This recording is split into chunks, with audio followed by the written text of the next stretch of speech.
I didn't respond. I think you probably know why. But I obviously wanted to share my apologies for not responding. First and foremost, I have a number of people I want to thank for working with us on this case.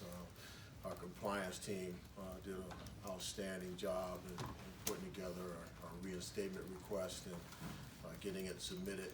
So I'm really proud of the work that they did. I want to thank the Big Ten Conference for their guidance as we went through this process. We're very fortunate to have, at this point in time, two commissioners who gave us good guidance and the staff there. I want to thank Tim Nevius, who was the attorney for Chase and his family, and his input and his support as we went through this process. University Communications, Chris Davey, Ben Johnson, who helped us throughout this. And first and foremost, but ultimately, I wanted to thank Chase and his family. Chase took the high road, was highly cooperative throughout this process, provided us an opportunity to request a reinstatement and ultimately get the reinstatement that you guys are aware of. We did receive information, went through a process of interviewing a number of people to try and ascertain the facts, which is what we typically do. We suspended Chase as soon as we realized we had a potential challenge. But our compliance team did a great job of interviewing a number of different people to try and ascertain the facts, and I was really appreciative of Chase and his family and how they worked with us to get to that. We submitted our reinstatement request on Tuesday morning. We were fortunate to get that done in that time frame and get it to a point where the NCAA staff was able to expeditiously give us a response that you are aware of. So earlier today we got that response and ultimately shared it with you. I want to make sure we all understood the process, and that's why I'm here today. I'm not going to talk about details of the case. That's not going to happen here today. I'm here to just help you understand the process. Once we realize a potential violation occurred, and then let me let you know that the violation relates to 12.1.2.1.6. You guys can go look that up. It's about preferential treatment.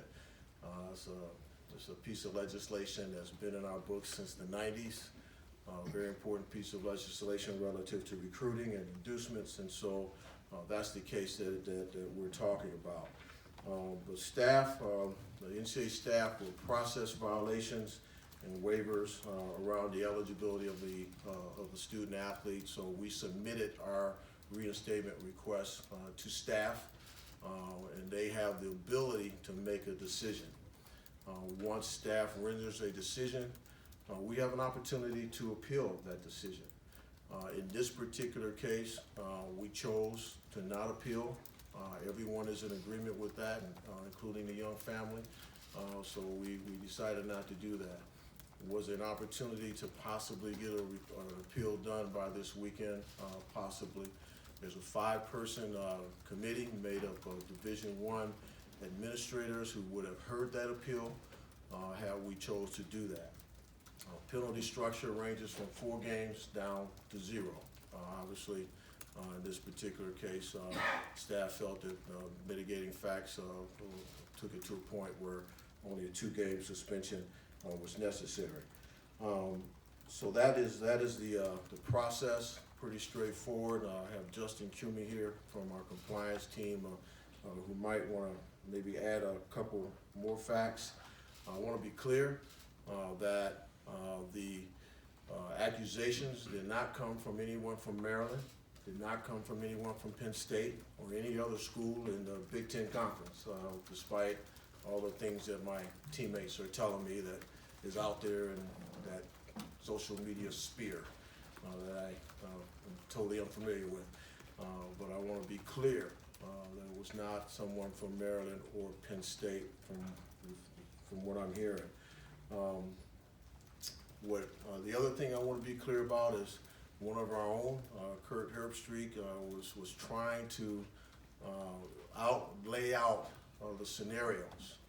So I want to make it clear that From what I understand, from what I heard, he was trying to lay out the scenarios, and we're really appreciative for the fact that he was trying to lay that out. I think a lot of that was misunderstood, what he was trying to represent and share. I know there's a lot of rumors out there. I was trying to explain the process so we can alleviate some of those rumors. And I apologize to all of you that I can't get into the details of the case. That's obviously for the family to do. There's some FERPA issues around that and privacy issues, so I'm not going to even tread into that space. So if you have questions around process or timing or any of those type of things, I'll be more than happy to answer your questions. And I may defer some